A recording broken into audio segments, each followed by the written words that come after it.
अस्सलामुअलैकुम, welcome back बच्चों। जैसा कि आप जानते हैं, पिछले वीडियो में हमने जो है हमारा जो नोबल मेटल और प्योरिटी ऑफ गोल्ड के बारे में देखा और हमने कुछ हिस्सा करोजन यानी जंग लगना या फरसूदगी के बारे में देखा।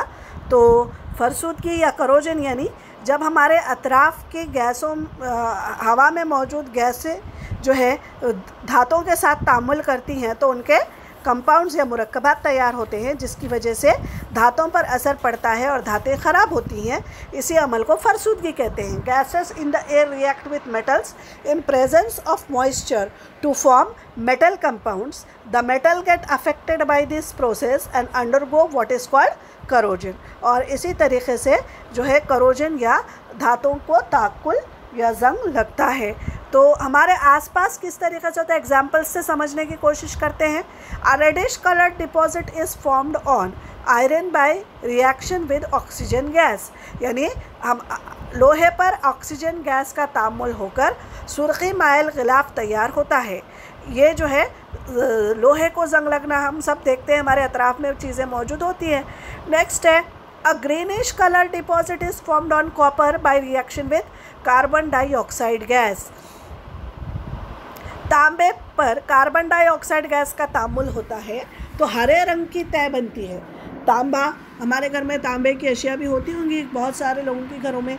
हर कुछ दिनों के बाद उसकी सफाई करना पड़ता है, वरना उसके ऊपर ग्रीनिश लेयर तैयार होती है। तो ये हवा में मौजूद कार्बन डाइऑक्साइड गैस के तामुल की वजह से कॉपर कार्बोनेट तैयार होता है, उसी की ये ग्रीन लेयर होती है। और चांदी के बर्तन या चांदी की जो जेवरात हैं वो भी हर कुछ दिनों के बाद धुलाने पड़ते हैं क्योंकि वो काले पड़ जाते हैं। तो इसके चांदी पर हाइड्रोजन सल्फाइड गैस का असर पड़ता है, जिसकी वजह से वो सियाह रंग का गिलाफ तैयार होता है। तो अब हमको इन धातों को कैसे बचाना चाहिए फरसूदगी से? तो उनकी हिफाजतों के लिए धातों पर तेल यानी ऑयल, ग्रीस, वार्निश और रंगों की एशियन पेंट्स वगैरह हम चढ़ाते हैं ना, यानी हमारे घरों में जो खिड़कियाँ होते हैं, खिड़कियों की जो ग्रिल होती है वो लोहे की होती है, तो उसके ऊपर हम सबसे पहले पेंट करते हैं। जो अतराफ़ में गैलरीज़ वगैरह होती हैं हम उनको कलर करते हैं ना। तो इसी तरह इन पर दीगर जंग आलूद ना होने वाली धातों का मुलम्मा भी चढ़ाया जाता है। मुलम्माकारी यानी लेयर चढ़ाना। तो इस तरीके से क्या होता है, जो धातों के जो सरफेसेस हैं, ऊपर का जो लेयर है, उनका हवा से रब्त टूटता है, जिसकी वजह से कीमियाई तामुल नहीं होता और फरसूदगी भी नहीं होती, या जिसको हम करोजन कहते हैं, वो अमल रुक जाता है। अब यहाँ पर एग्ज़ाम्पल दिया हुआ है, अमेरिका के न्यूयॉर्क शहर के करीब समंदर में आज़ादी का मुजस्समा है। अमेरिका के जो एक मशहूर शहर है न्यूयॉर्क, बहुत बड़ा न्यूयॉर्क सिटी, उसमें जो है ये स्टैच्यू ऑफ लिबर्टी आप सब भी पहचानते होंगे, बहुत बड़ा मुजस्समा है। उसकी जो पिछला हिस्सा है, उसका जो पिछला हिस्सा है वो कॉपर यानी तांबे का बनाया गया है। असल मुजस्समे की पुश्त तांबे से बनाई गई थी, लेकिन अब वो सब्ज़ रंग की नज़र आती है। क्यों नज़र आती है? ग्रीन, कॉपर कलर आपको मालूम है ना, कॉपर ब्राउनिश कलर होता है ना, लेकिन अब वो ग्रीन कलर की हो गई। अभी हमने थोड़ी देर पहले कॉपर के ऊपर ग्रीन लेयर क्यों तैयार होता है? क्योंकि वो हवा में मौजूद कार्बन डाइऑक्साइड के साथ तामुल करता है, तो सब्ज़ रंग का या ग्रीन रंग का कॉपर कार्बोनेट तैयार करता है। तो ये हमारे सामने एक जो है मिसाल है करोजन की। समझ में आई बात? और इसी तरीके से हमारे घरों की अशिया जैसे कूलर के पंखे हो गए, या इमारतें जिनमें लोहे का इस्तेमाल ज़्यादा है, पुल वगैरह, ये सब चीज़ें क्या होती है? करोडेड यानी इनमें ताकुल होता है या फरसूदगी होती है। तो इनको दूर करने के लिए इनके ऊपर पेंट लगाया जाता है, जिससे कि वो ताकुल से बच सकती हैं। एक और तरीक़ा होता है, उसको कहते हैं हम मेकिंग अलॉय, यानी मखलूत धात तैयार करके भी हम धातों को जंग लगने से बचा सकते हैं। What is alloy? A homogeneous mixture of 2 or more metals or a homogeneous mixture of metals with non-metals is called as alloy।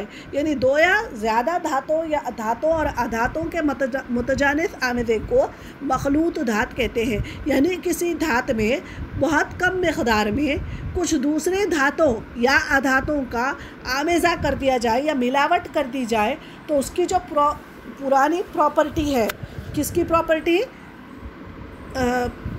जंग लगने की प्रॉपर्टी, उसको ख़त्म किया जा सकता है।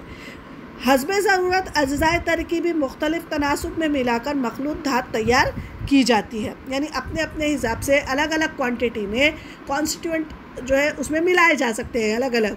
मसलन घरों में इस्तेमाल किए जाने वाले स्टेनलेस स्टील, यानी जो हमारे घर में खाना पकाने या खाने के लिए हम जो स्टेनलेस स्टील चमकदार बर्तन इस्तेमाल करते हैं वो दरअसल किसके हैं, लोहे के हैं।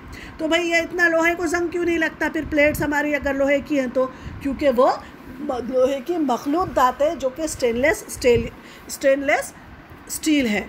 उसमें क्या मिलाया जाता है लोहे के साथ साथ? कार्बन, क्रोमियम और निकल। यानी लोहा 90% 95% लोहा होता है, सिर्फ थोड़ी सी मिक़दार में लोहे के अलावा उसमें कार्बन, क्रोमियम और निकल मिलाया जाता है जिससे कि स्टेनलेस स्टील तैयार होती है। पीतल जो होता है वो भी एक मखलूत धात है जो तांबा और तांबे में जस्त मिलाने से पीतल तैयार होता है। और कांसा यानी ब्रॉन्ज, तांबे में सीसा अगर मिला दिया जाए तो वो कांसा यानी ब्रॉन्ज बन जाता है। समझ में आई बात? तो इस तरीके से अलग अलग धातों के अलॉय या मखलूत धात बनाकर भी हम उनको जंग लगने से बचा सकते हैं। अब यहाँ पर एक मिसाल बहुत अच्छी दी गई है, देखिए कि किस तरीके से पुराने ज़माने से अलॉयज़ बनाते चले आ रहे हैं। There is an iron pillar in the premises of Qutub Minar in Delhi। Delhi में जो कुतुब मीनार मौजूद है उसके अहाते में एक लोहे से बना हुआ बड़ा सा पिलर है जो कि आज भी चमक रहा है। ऐसा कैसे हो सकता है? अगर लोहे का है तो उसको जंग लगना चाहिए क्योंकि वो खुले में बना हुआ है। तो उसका रीज़न या उसका राज देखते हैं। This is made about 1500 years ago. 1500 साल पहले इसको बनाया गया है।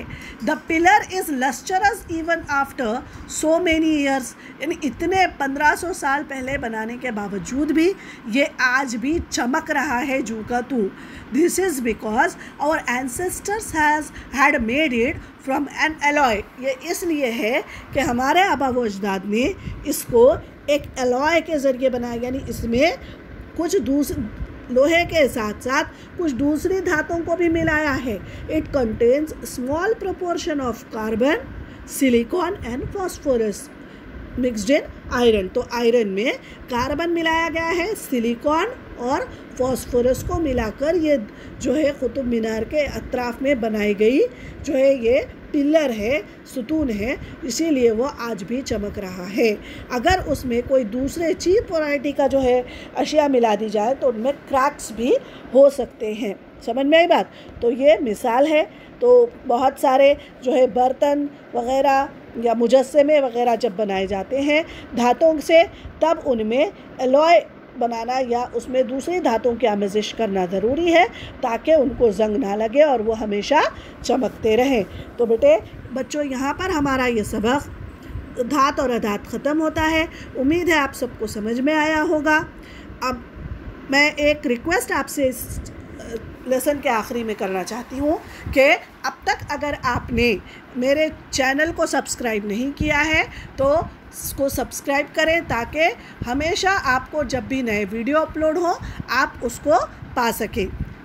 तब नए वीडियो का वेट कीजिए। तब तक के लिए अल्लाह।